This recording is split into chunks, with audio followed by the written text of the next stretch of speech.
Ladies and gentlemen, the Near Fall Network proudly brings to you the modern-day Micah Russia, the guru of grappling gab, the one, the only, Shooter! Say hello to the ball guy, and welcome once again to another episode of Drive-By with Shooter. As always, thanks for stopping in and checking out what I do. It's been kind of a slow week. I got a few things I want to talk about, and it's been a while since I've been joined on one of these drive-bys, so without any further ado, the Near Fall narcissist. You don't have to do this. Yes, I do. The sensual Swami of the square circle, the best-looking guy talking about wrestling on internet today on the internet. See, I even messed your intro up. None other than the king of nerds. What's up, Mike? Nothing much, man. It's okay. I messed my intro up today on my show that got deleted. So it's all right. Your Monday Night Wars Raw that got Legit, deleted for if using you the were- $1 Million Man. If you were one of the 3 people that watched that live, you were one of the 3 people that will ever see that episode for Raw of January 29th, 1996. Apologies, Mr. Best. That's a shame. It really is. You do a fantastic job with everything you do for us here at the Near Fall Network, and you can't even get credit for all of it. You know what, though? It got deleted because I played the $1 Million Man's theme song on it. They directly said in the message, you played the $1 Million Man's theme song and you do not have the rights to it. So, No shit. no shit. So the lyrics do not lie. Everybody has to pay the $1 Million Man.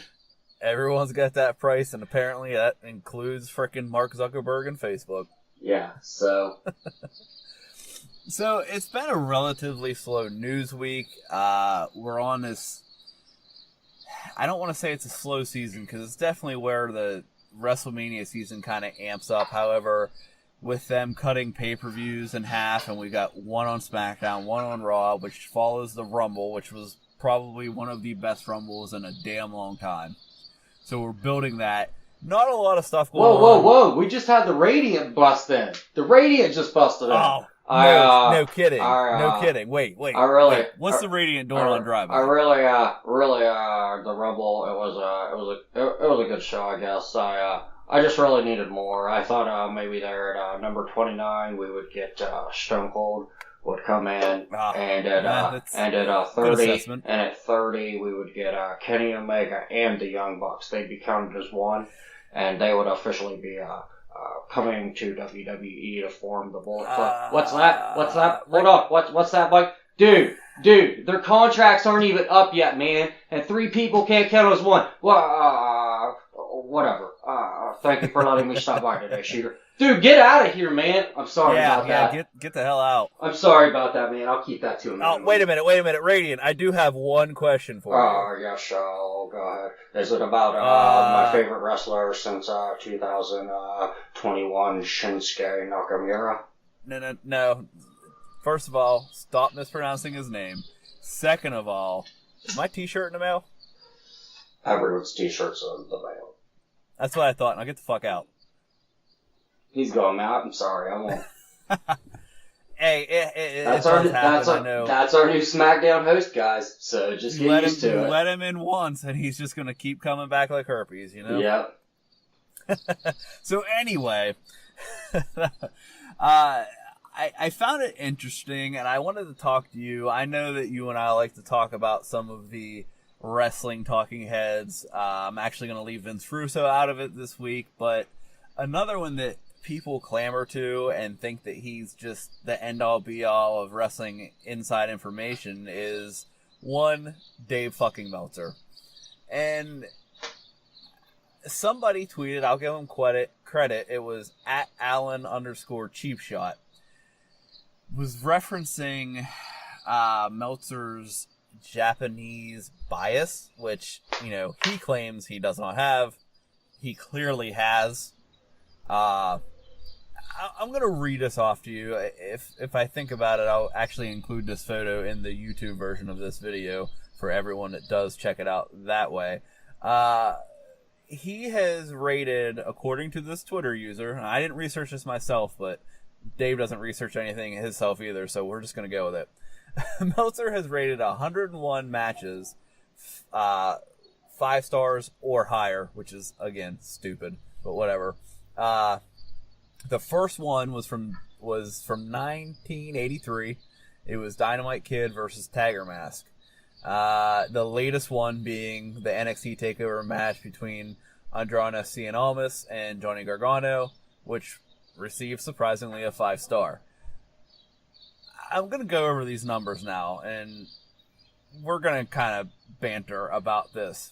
33 5-star matches from All Japan. 26 from New Japan. 11 from NWA/WCW era. 11 from AJW. Wouldn't that be All Japan Wrestling, or am I missing something there? Yeah. I would think so too. So I'm not calling this guy's credibility in, but he might have. It's Meltzer, so if he rated it, he might have named them different things. But this is where we really get into the meat of this. WWE 6, Ring of Honor 4, PWG 3, Noah 2, AAA 2, MPW 1, UWF 1, TNA 1. Okay. So let's just assume WCW has 11. Yeah, WCW has 11. They haven't even been an active company in 20 years. If you listen to Hey, it's Conrad Thompson and Tony Schiavone's Monday Nitro, I guess WCW shows really what happened when with Tony Schiavone. What happened when? If you listen to that, I do. And if you listen to Something to Wrestle With, you know that Conrad Thompson refers to Meltzer a lot. That's where he gets a lot of his research, which is fine. But 9 times out of 10, actually, it's probably even higher than that, but he's shitting on everything that either one of these companies do. So I'm astonished that they even had 11. But we got All Japan and New Japan, 33 and 26. 59 matches right there. Okay? How long... All Japan's... they're defunct now, correct? They got folded into something, I think. Okay. Look, man, I just came into this shit like roughly around 2012. That's fair. But, okay, New Japan, I'm not sure how long they've been around. Do you have any idea off the top of your head? Oh, God, they got started, didn't Inoki start them in, like, the late 80s? That rings familiar to me. 72. The mid-80s? 72, yeah. New Japan, yes, 1972, yeah. Yep, exactly. I was just thinking. We're the worst fans ever. Well, you know. But, so... Like, I couldn't tell you when the WWF got started either, so, you know. Well, if you count the Vince McMahon Sr. era... I couldn't even tell you the year they switched to WWE. Well, it's because it was WWF and then WWF and then WWE, and I couldn't... Yeah, it all runs together in wrestling terms, but needless to say, of these companies... I'm pretty sure that WWE has been around the longest. Yeah, I'd say. And we're looking at 59 matches from Japan, not just one company, but just from Japan in general, that are 5-star or better. And you look at WWE, who puts on a ton more product in general, 6 matches. Even the fact, I even kind of take a little bit of, I don't want to say offense, but Ring of Honor has been around, 25 years? Or they're coming up on 25 years, something like that. I could be way off, but it's coming up on, I think it's 20. 20? Okay. I think it was like mid late 90s or something like that, wasn't it? Or early 2000s? It was early 2000s, I believe. Early 2000s, okay. 4 matches. So in less than 20 years, 4 matches. WWE 50 plus 6 matches. Like, are we serious right now with this? I know star ratings are a matter of opinion, but this dude claims he has no bias, and everything that's beyond WWE, with the exception of TNA and some of these other very, very small or very new companies, don't even, are we serious? This dude is 100% serious. I mean, 100% serious. It's madness. It's laughable to the point where it's almost insulting that people look to him for like wrestling knowledge or the inside scoop. And I'll give him that. Like, you want to be like the inside guy, that's great, because he's really not. He just takes guesses, just like the Radiant who just popped in. But you can't sit there and rate matches like this and then say you're not biased. When you predict everything, you're never wrong. This is very true.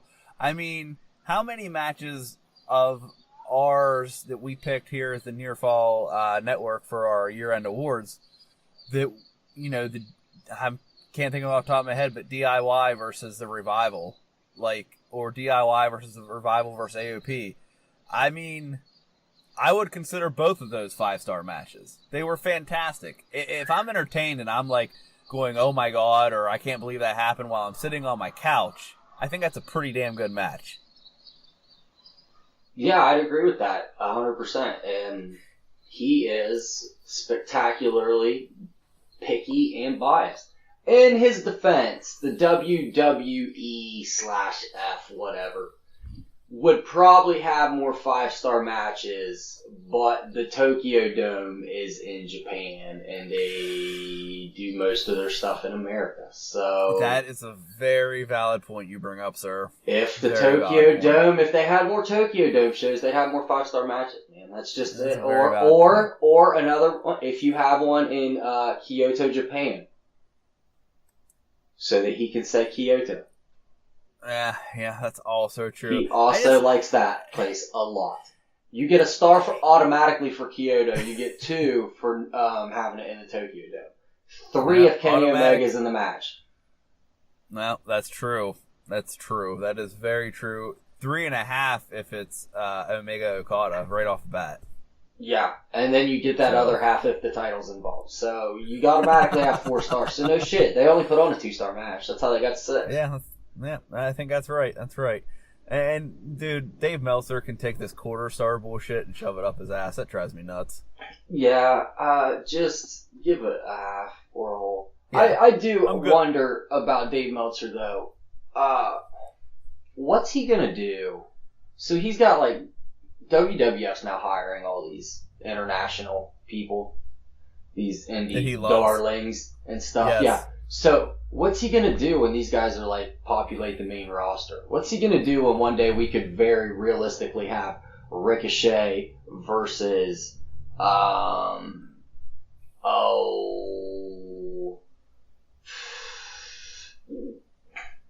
Zack Sabre Jr.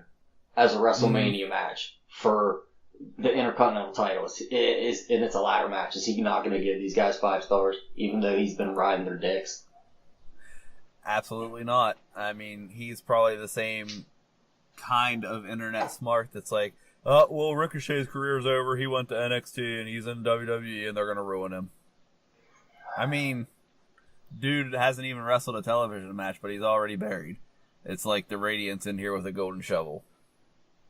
Well, you know you can't lose a match. It's burial. It is a burial.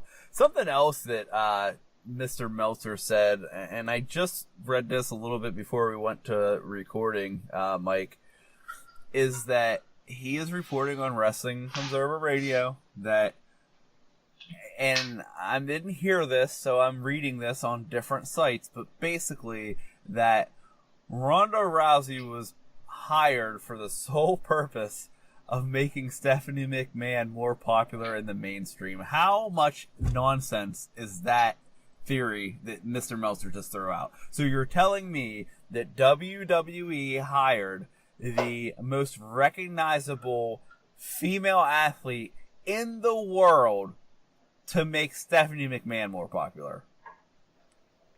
It's a ridiculous theory. Like, this guy gets paid to come up with this stuff. Can you imagine? It's unreal. Like, who says this shit? And, like, I see people reacting to it like, oh, Dave Meltzer reported this. This is the worst thing I've ever heard. You're right. It's the worst thing you ever heard. And if you believe it, you're a moron. If you believe this, I think I'm going to use what I always say, like, when it comes to dumb wrestling things that I think people believe. And it's just like, I know I say this a lot, but I feel it like, if you believe this, please just go kill yourself. And not your real self, but your wrestling self. Your wrestling self. Go kill your wrestling self right now. We don't want you. It's kind of like I talked about last week with the Royal Rumble.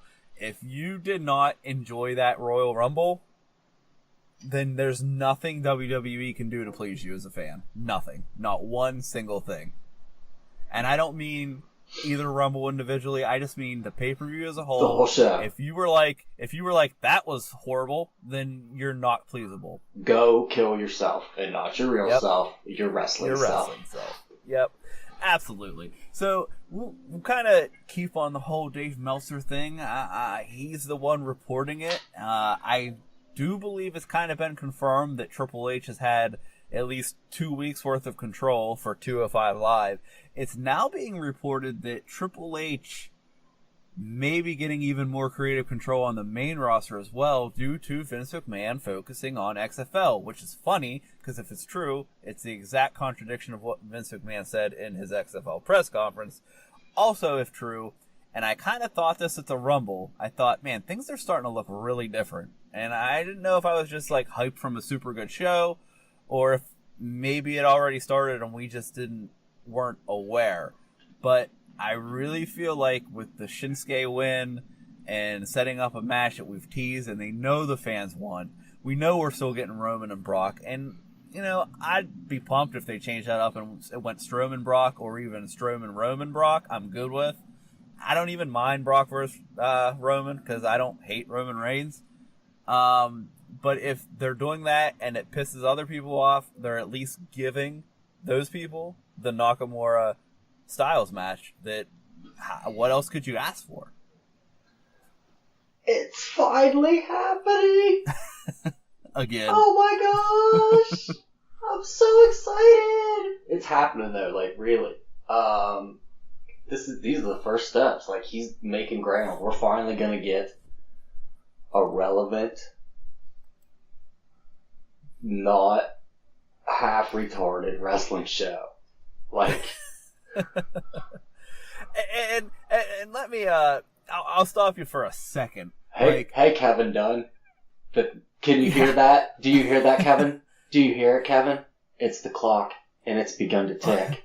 Well, and I was going to say, for everything that I've ever heard, that Triple H is not a fan of Kevin Dunn, and once he is in full control, that dude will be gone. I'm not going to be one of these who sits here and says that Vince McMahon is completely out of touch and has no idea what he's doing, because let's be honest, we just talked about all these 5-star ratings, this, that, and the other, blah, blah, blah, blah, blah. Vince McMahon has run a super successful wrestling promotion for a majority of his life, and it can be argued or not, but is the most successful wrestling promoter in the world and will be for the absolute foreseeable future, probably ever. Right. So I can't sit here and say, well, he doesn't know what he's doing, because he definitely does. He's, however, very stubborn, and that's a whole different thing. That is where I'm getting at. Like, I believe that things just happen just because he's like, no, this is happening. Like, he can't listen to the crowd.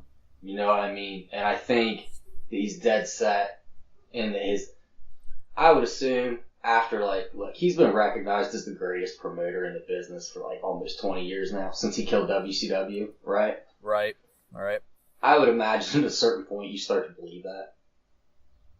I would assume so, too. And I would assume, look, man, I'm telling you right now, if I was Vince McMahon, and for 20 years it had been known that I was the greatest promoter, if someone was like, this is a bad idea, I'd be like, oh yeah? Really? Go ask WCW how bad my ideas were. So, right. I'm sure it probably gets to your head a little bit.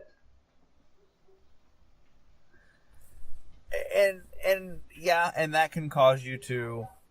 It'd be like if Michael Jordan told you were going to run the pick and roll offense and you were like, I don't know. And he'd be like, really? And you'd be like, okay. Exactly. And like I said, it can make you rest on your laurels. It can maybe make you not go for... take risk and be all out as much as, say he was in the Attitude Era when he was getting beat. Things like that. So... I can totally see why people would be clamoring for a change. I can sit here and say, yes, I'm a fan. No, it's not perfect and it's far from it. But as we saw in the Royal Rumble, when they get things right, they really get it right and they knock it out of the park. That being said, NXT is consistently a better product. I know they have some things that kind of play into their advantage there. They have a 1-hour show. They have guys and girls that you don't see every week because of the time restraints, because they tape portions of the show, or they tape multiple shows in one live setting is what I mean. So this all, I think, plays into it. I think that's why characters like Bayley struggle on the main roster, because she's great in small doses. In bigger doses, not so much. I think that goes for most of the NXT people that failed. Adam Rose. Yeah, exactly. Enzo Amore, I mean, things... The Enzo and Cass were great in NXT, and about 2 months on the main roster, they... for most people, probably started to get a little bit. Yeah, because you were dying to hear him do that "My name is Enzo Amore" stuff once every couple of weeks, and then once it was like every week, the reality of it set in, and you were like, "Oh man, this isn't as funny anymore." Exactly. But I mean, we're coming into this. We're saying, okay, 205 Live, which I'll admit I have not watched the last 2 weeks, but I have heard that it has been really good, borderline great. That to me is exciting. I know 205 is kind of a touchy subject with people. They're saying, they don't want to see, like, say, Ricochet go up and be on 205 because it'll ruin him. I mean, I have a feeling that if Triple H is involved, it won't, but I also have a feeling that if Triple H is involved and then gets more control over the main, we might see what we want to see, which is, there's a cruiserweight division, but that doesn't limit these guys to just fighting those other guys. I'm really looking forward to... I don't really watch 205 Live, but I noticed far less complaints about it over the last couple weeks. Absolutely. And I may actually start checking it out, to be honest with you. I'll give it a watch. I've never watched it before ever. So maybe I'll give it a look and see how I feel about it now. I mean, absolutely. Got nothing to lose. Triple H runs NXT pretty well. It reminds me of old Raws, where it's like you see Taker once every couple weeks or something. He was a really big deal. So, maybe I'll check it out. I mean, I'm looking forward to it. It's more of a wrestling show. What he does is more of a wrestling-oriented product. And I've always been here more for the wrestling and less for the sports entertainment. That's why I'm excited. Exactly. And that's the thing. That's what Triple H is going for. And that's what he goes for in NXT. From everything that I've heard about 205, that's what he's going for there. It's more like the Cruiserweight Classic, less like let's tell big, bold stories about these characters that nobody, no offense, cares about. So let's let the wrestling make people care about them, and I'm all for that. Yeah, that's what WCW did. That's one of the few things WCW got right, was they just let these dudes go out and wrestle. Wrestler I love, Psychosis. I can tell you nothing about this dude. Nothing about him. I don't know anything at all. I don't know about his career outside of WCW. Nothing about this dude. But I love this dude. So you don't have to... let the work speak for itself, and then get invested in the guy that way. Absolutely. Okay, we're going to give you guys a quick break. When we come back, there's a sad anniversary that we want to touch on and kind of go from there and see where we lead. Hang on tight. We'll be right back.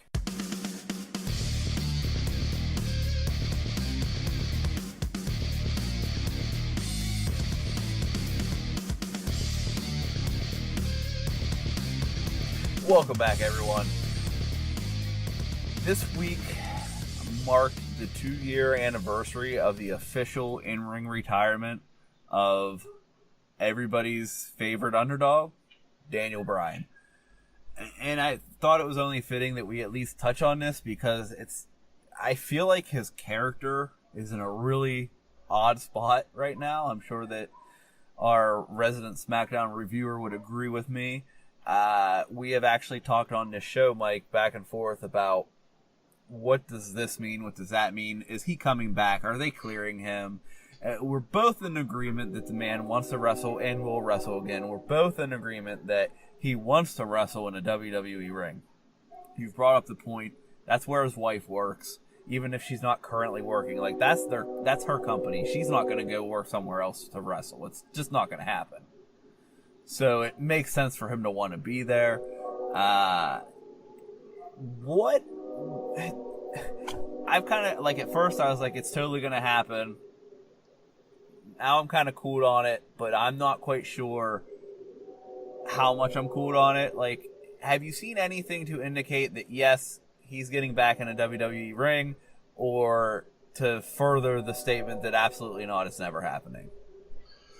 I haven't seen anything that would sway me either way, to be honest with you. It's weird because there's things that stick out for, like, to support either argument, like no one puts their hands on him. So that would kind of support the idea that he's not going to get back in the ring, right? But it would. Here's my counter. Let me give you a quick counter there. Okay. I don't think, well, how do I want to word this? I think that if someone puts their hands on him, it will be the biggest moment, like, other than him stepping back in the ring, because I think at that point everyone would know, holy shit, he's getting back in the ring. And that's not going to be, like, at 8:59 on SmackDown. It's going to be at the end of a pay-per-view or something bigger, at least in my opinion. Fair enough. I'm just saying. Okay, I'm just naming things. I'm not saying I support these ideas. These are just things I've noticed. Right. No, totally. The one that would support that it is happening is the storyline with him and Shane is very clearly headed to some kind of, like, physical showdown. Right. Well, Shane even said, I know what you really want. Yeah. And you don't put him with Shane. That's the argument against it then. Boom. Are you going to put him with Shane? Shane's not a wrestler. Shane can't protect him. Shane's a dude that jumps off things. Shane's a backyard wrestler. The greatest backyard wrestler that has ever backyard wrestled, because he gets to do it at WrestleMania. But Shane is a fucking backyard wrestler. It doesn't make sense to have them work. Here's my counter to that, though. I got one for you on that. Isn't Shane possibly the perfect person to put him with? Because Bryan's, although shorter, Bryan's bigger, stronger than Shane. Shane's not going to throw Daniel Bryan around. So you eliminate that. Shane can do body blows. Probably stay away from the head punches because Shane's been known to get a little bit live when it goes to his punches from, I know Jericho's one who has said that. So, in sense, we're not going to be putting Bryan in a ring with Brock Lesnar, who is probably the last person you'd want to see him in there with, especially on his first return, because let's be honest, Brock Lesnar's not the safest worker in the world. Not saying that Shane's safe, but Shane also isn't the kind of guy that's going to be throwing suplexes and body slams against someone like Daniel Bryan. Shane is also the kind of guy that's going to throw his whole self at you, though. Yeah, that's also a point. It's just one of those weird things. It's like, who would be the right guy? I mean, AJ would be the right guy. Yeah, and you're just... I don't know if you can work that in. Maybe you can. Sure you can. Why not? It's wrestling. That's another way that this could all shake out. I mean, if he gets back in the ring, him versus AJ. Oh. How amazing would that be? I don't want to think about it. Yeah, and that's the thing. Like, same thing. We've discussed this before. I'm not even sure I want him to come back. You know, I know we're unclear on head injury still. We're still, like, in this weird spot. And for me, it's like, I want him to be healthy. That's the most important thing. Like, I don't want to sound like a lame ass, but this is a human being who has a daughter, who has a wife. Head injuries are bad. All intents and purposes, head injuries are bad. Like, what if we knew for sure, hey, you've gotten better at this, your response has gotten better, the brain tests we've done with these new things we can test for, you're just like the average guy who's a little bit less athletic than a normal athlete, which is kind of what he was saying before. That's why I'm throwing it out there. But, you know, your response times are pretty much a little bit above average, just not quite at the high athletic level, which I guess is what they were testing. And they say, like, look, you're good. We'll test you after a certain amount of matches, but you're good. You can go. This doctor clears you. Go for it. Are you still comfortable with that? Because I think, like, part of me wants to say, if there's so many doctors that are new, like, studying this new stuff, and they say he's good, I think if WWE wanted him back, they would simply have to put a clause where, like, look, we're letting you come back on this doctor's behalf, not on our behalf. I don't know if they can do that, but it makes sense, at least in a legal standpoint. I guess I'd be okay. I feel like I'm okay with it if Bree's okay with it. That's a fair assessment. That's very fair. If Bree is okay with it, and I mean like okay with it, you know what I mean? Not like he's gonna do this whether I'm okay with it or not, so I'm just gonna tell him I'm okay with it. But like she's like okay with it, yeah, then I'm okay with it. Sure. I mean, who the hell am I? I'm just some guy. Who are we to disagree with his wife? I'm just some guy. She's his wife. Yeah. And if she's okay with it, and I feel like she's the type of wife that would, like, if she wasn't okay with it, she'd be vocal. Like, vocal. Oh, yeah. Yeah. She certainly would. Yeah, and they don't need money. They both have jobs. So... Yeah. Yeah, and I mean... Yeah, if Bree's okay with it, I'm okay with it. And I have heard the argument, like, where does he go? Because if he goes somewhere because WWE won't let him wrestle, it's his prerogative. But is he burning a bridge? Like, and I don't mean in a literal, like, he'll never be back, because I don't think it would be that. They might say, all right, if that's what you want to do, go for it. And he leaves, goes and wrestles in New Japan or Ring of Honor or wherever he'd want to go. But he's got, let's face it, he's got a pretty cushy job, and I'm sure he's making decent money being a on-screen character 1 day a week. So everything else that could open up for him down the road, maybe training in NXT if that's something he wanted to do, you know, staying with that company for literally, like, Daniel Bryan and his popularity, he's in a spot where he could probably just stay at that company for the next 30 years and be perfectly fine.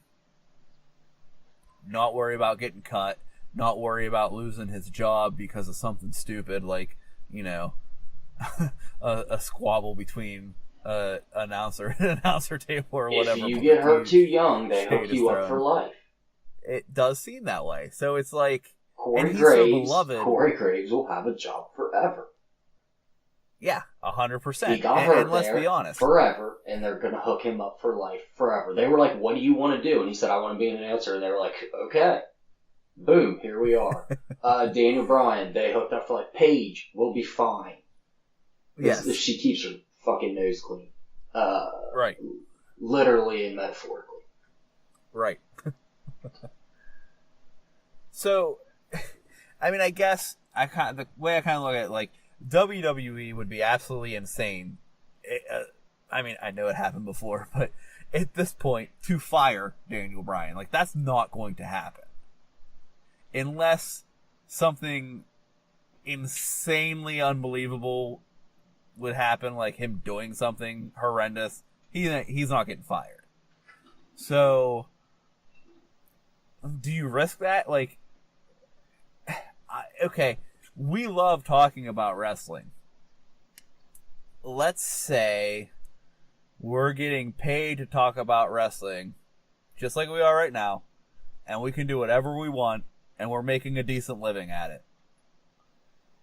And we can do it, like, forever. But someone says, hey, you can do this over here. It's kind of the same thing. It's a little different, but there's a little bit more risk involved. You might get hurt. You might be injured. And you'll make probably about the same money, maybe less, maybe more. And your window's a lot shorter. And by the way, that cushy job that you like right now, you might not be able to go back to. Would you do it? You get what I'm saying? No. No. No, you wouldn't do it, or no, you don't get what I'm saying? No, I wouldn't do it. I've got an extremely cushy job right now. I would not give it up for anything. And that's kind of like, you know, relating it without going into what we do in real life, but, you know, just relating it to something like that. Like, it's insane to think, granted, I know the athletic kind of challenge of pro wrestling is something he probably desires, so I'm sure being a general manager probably is not fulfilling that at all. I do get, but he's around the guys and the girls, he's around the business, he's part of the business, and can, in all reality, do this for the rest of his life and collect a good paycheck, make a good living, take care of his family, and be safe. Yeah, so leaving for because I have that thirst to wrestle, I just don't see it. I don't get it. Why would you want to go to Ring of Honor for $2,000 a night? Right. So I don't know. It's a weird situation, but my bigger thing is, if he's not coming, like, let's throw this out there to finish this topic up. If he's not coming back to a WWE ring, what in the hell are they doing with this Shane Daniel thing? I wish I could tell you. I wish I had any idea what's going on. I really thought once we moved past the Zombie Shane issue, this thing would kind of sort itself out. But it just got even more confusing. Kevin Owens and Sami Zayn are still running around. They're the best part of the show, though. They're fantastic. So, I have no idea. I wish I could tell you something. If this does not end with Daniel versus Shane, then it's got to be Shane versus Sammy this time? In fighting for nothing. The honor They're of... fighting for nothing, no, just... I don't know. Because, like, the only thing I come back to... I don't know. I don't know why they would fight. That's just the only combination we could come up with. And that's the thing. Like, the only thing I come back to that a lot of people come to, that is if Daniel Bryan is not getting back in the ring, then it's going to be someone wrestling in place of Daniel Bryan. For his honor, by proxy, whatever you want to say. And for his honor, let's call it what it is. To me, that is the worst thing they could do with the storyline.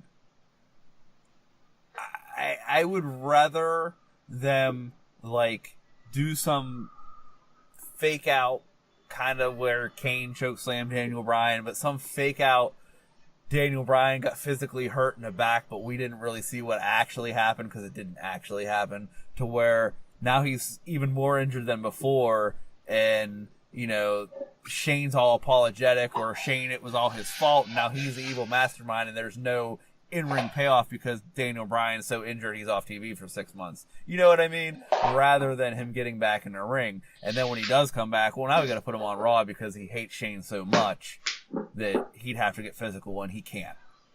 I don't know. Like, that's why I think the proxy thing just is a horrendous idea, because who's going to buy that? And who's going to fight for Daniel Bryan's honor? AJ? We already saw that. Well, AJ also is fed up with it at this point. Right. I just threw him out because he's a face, and technically Daniel Bryan as a face, but like Sammy, like I mean, I would probably enjoy a Sammy versus Shane match, but that's not what I want this to get to. I honestly don't even know confusing. Where I want this to get to at this point. I want it to get wrapped up because I'm kind of getting tired of it. Yeah. Like, and that's kind of the thing. Like this road to Fastlane, the road to Elimination Chamber. Like we're setting things up on these shows. It's not a ton of stuff going on, but at the same time we're developing things, so I'm okay with it. The shows have been pretty good, pretty consistent. But when it comes to like Fastlane, like we're both going. I'm super pumped for it. At the same time, I'm excited to see AJ Styles in a triple threat match. It's not a triple threat anymore. I thought it was a triple threat. Did they change it? Oh yeah, breaking news today. I texted you about it, but you didn't answer me. I thought you just read it over. Announced today by Shane McMahon, Dolph Ziggler versus Baron Corbin next week, and the winner will be included in the title match at Fastlane. Oh, really? It's a fatal 4-way now. Dolph Ziggler versus Baron Corbin. You know what? I see the text and I totally misread it and was thinking U.S. title. My bad. Okay, well, you just added a whole new tweak, and I like this. I like someone being added to it. I'm a little confused by it. I actually had initially seen a poster that had a fatal... The tweet from Shane was kind of like, well, if Daniel wants to do some crazy shit at the end of SmackDown, look at this crazy shit. Okay. Well, you know what? I like that. And that right there... see, we're live on tape recording this and hearing things. That's a real reaction, people. Again, though, there you go. You just literally fed back into this Daniel versus Shane with what you just said.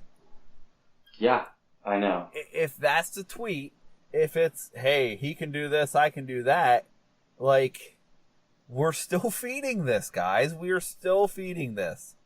And I just pulled it up. I see technology, guys. From Shane McMahon's Twitter account. An unexpected end to SmackDown Live with a triple threat match made for WWE Fastlane. I'm going to make it a bit more interesting. Next week, Baron Corbin versus Ziggler. The winner is added to the match, and it makes it a fatal 4-way for the WWE title. How awesome is that? I know, I'm so stoked. I can't wait to go to this pay-per-view. I had initially seen this is happening in the city I live in. Ish. How badass is this? I live in Ish. Ish. But the city I live in. I initially saw a poster that had Fastlane as a fatal 5-way. AJ, Zayn, Owens, and then it had Orton and Nakamura. I remember that. And I was like, I'm totally cool with a 5-way. I'm totally not cool with Nakamura being in there because he's already got a title shot, so he shouldn't be involved. Like, that just would cheapen him, if that makes any sense. So, if they are going for a 5-way, then it might be Orton. But I guess he's kind of getting involved in the U.S. title picture now, right? It looks that way. What we're going for? It looks that way. So maybe it's someone else. Maybe Big E. I'd be down for that. I doubt that's going to happen, but I'd be down for it.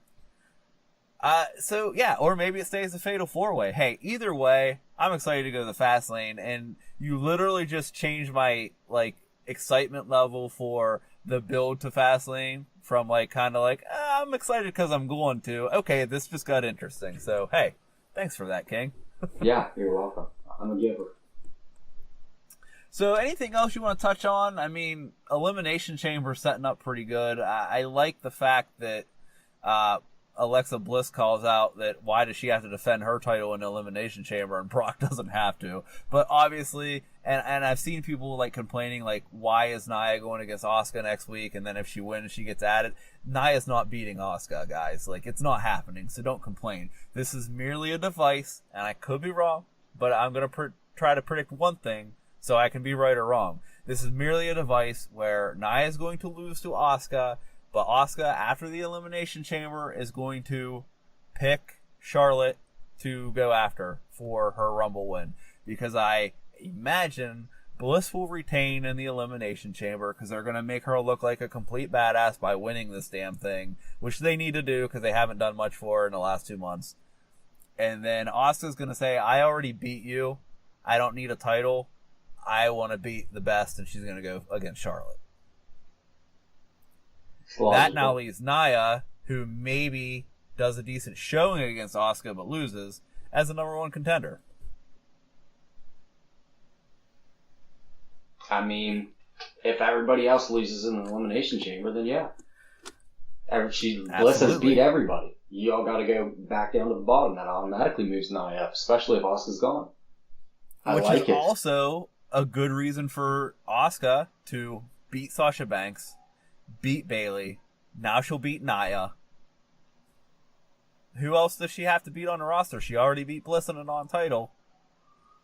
We gonna feed her Mandy Rose and Sonya Deville? You know what I mean? So it makes perfect sense. People are complaining because they complain to complain, but I like it, and I actually like the way they're setting that up. And I initially liked it better than SmackDown, but now I'm kind of pumped about both. So I feel like the road to WrestleMania is starting to get pretty interesting. Yeah, it's looking that way. It really is. It's starting to shape up nicely. We got a few things that need to shake out, in the wash, but we'll get it all figured out. It's looking nice. Get them figured out eventually. How long is WrestleMania going to be this year, Mike? It's actually going to be 7 days long. Dude, I'd be all for it. 7 days long. Anytime the crowd chants "fight forever," the wrestlers are obligated to fight for 24 hours. So. Oh, wow. Yeah, man, crazy rules this year. Crazy rules. Man, I really think Nakamura by the second match, and they're Styles are going to have a long ass match. Yeah, they're actually going to put them on first. Oh. Yeah, just to really work. set the tempo, just to let you really know what you're in for. I like it. Mike, you got anything else you want to touch on? Let these people know or fill anybody in on before we get on out of here? No, man, my wife. That's the only thing I really want to touch on today. So. Fair enough. And obviously, I mean, for you to do that, nobody else, because Yeah. No. I'm pretty sure the king would kill some peasants. Yeah. I would just divorce my wife and take all my action figures and my TV and my PlayStation and my couch and just move into a friend's basement. Okay, well, you now have this on record, and she can refer back to this anytime to say that's... I didn't put my goddamn hands on her. Wink, wink. Yeah, exactly. But all right, well, Mike, I want to thank you for taking time out of your day and joining us on this drive-by. Guys, don't forget, like and subscribe to the page, Facebook page. We're selling t-shirts. Hot Spot t-shirts. Yeah. One for 20. One for 20. One for 20. 2 for 40. Nobody invited you. Dude! I'm so sorry, man. I keep this dude. Right. I keep this dude in like a box, like the Gimp on Pulp Fiction. Man. Yeah, man. Like Seriously. I keep him in a box, like the Gimp on Pulp Fiction. But he like really is tricky and devious about breaking out and of a bitch. Killing people's live feeds, like in the middle of it. He's a hateful motherfucker. He's better off dead, to be honest with you. But playing $1 Million Man's theme music in the background and getting your live feed booted. What the hell? Yeah. Dickweed. Anyway, asshole. Thanks for having me, man. Of course, man. Facebook.com/NearFall Network. Like and subscribe to the podcast. Give it a 5-star rating. Check out the YouTube page. Hopefully we'll have a follow-up episode to Slightly Intoxicated, Super Casual Female Wrestling Fan. I'm working on it. I've been super busy. Yes. My wife and I have been super busy, but it will be coming. Hopefully before March. It's a goal I have, but I got a lot of crazy things going on right now, so just bear with me. If it's not there, it'll be there eventually. Don't forget to check out King of Nerds, Monday Night Wars, Raw and SmackDown, Raw and Nitro, Thursday and Friday on Facebook Live, respectively. Of course, he keeps us up to date on what's going on in SmackDown on Wednesday afternoons on Facebook Live as well. We do it all for you guys. High Five and Party's coming back eventually, I believe. High Fiver just has to get some stuff cleared up in his busy life. Man, we all have real lives, real jobs, and busy, guys. Eventually, it'll be back, and it'll be It fucking will be back. sweet. It'll be better than ever, and you'll be so happy. I'll be so happy. You will. Absolutely. So, guys, I say it every week. It's been real. It's been fun. We'll catch you next time.